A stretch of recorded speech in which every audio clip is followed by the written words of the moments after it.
تعالوا نشوف ازاي تكمل روم في بطولة سولو سكواد على طريقة الديد، وايه السلبيات اللي هقابلها في التيم وانا سولو علشان ما تحصلش معاك انت كمان. هسيبكم تتفرجوا على الروم براحتكم وانتظر تعليقاتكم ان شاء الله في الكومنتات.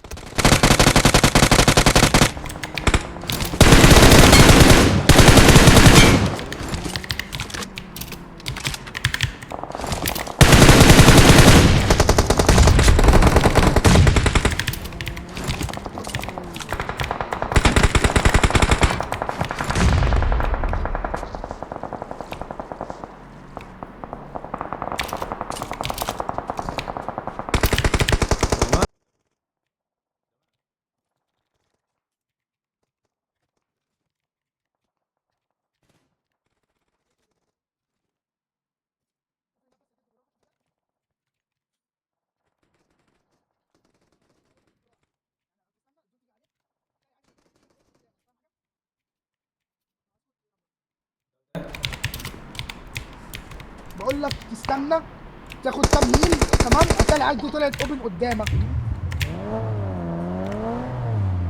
استنى مش عارف هذا بعد العربية، بس بعد العربية مش بعد الحاجة ثلاثة بس. طب هتضرب اتنين وتخش، هتستنى لحد ما تيجي عليك وتضرب اتنين وتخش. خليك في العربية بس. شفت العيال لسه الكلام فوق دي. خلاص براحتك، هي على الشمال. هتلاقي الواد المنطقة عايز يتفرج. هادي بالراحة.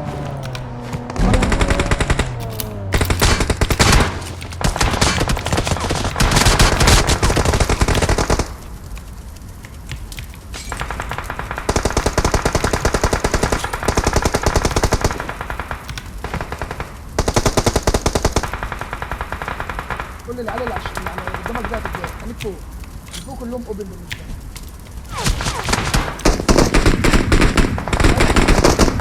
قدامك في كده بالراحه. انا سكت.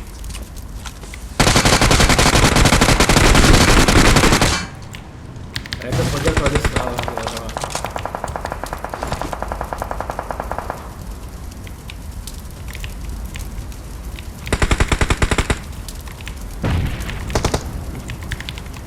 كم اسمه بتاعي اصلا؟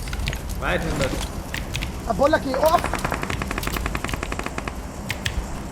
هات اللي على يمينك ده، خليك واقف فوق. هات اللي على يمينك يا عمري. اتنين. تاني ها تاني.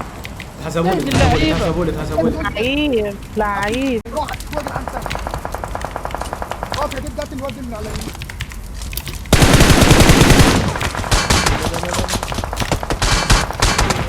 كلهم عليا اصلا. مود زون هم الاربعه. بقول لك مود زون. خلاص خليك مكانك غالي.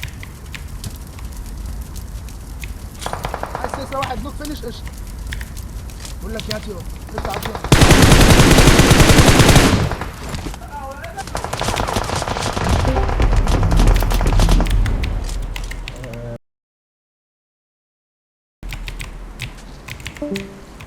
اديني خالتك يالا يا عمري. هات دمك اوبن شمال امك في الشجر ايوه هنا. يا ابن الاسطوره. معايا هنا التانية خالص اصلا. بقول لك ايه، معاك هي ردة بداية؟ العيش. مش معايا هي ردة العيش. يا اسطى الماوس. طب بقول لك ايه، استنى الماوس علق ليه؟ احيه. اضرب يمين الشجرة يا ديد. يمين الشجره ضد دلوقتي. بيطلع يمين وشمال. ها مش هتوصل له يا ديد. حلو قوي السموكات اللي هو بيحدفها دي.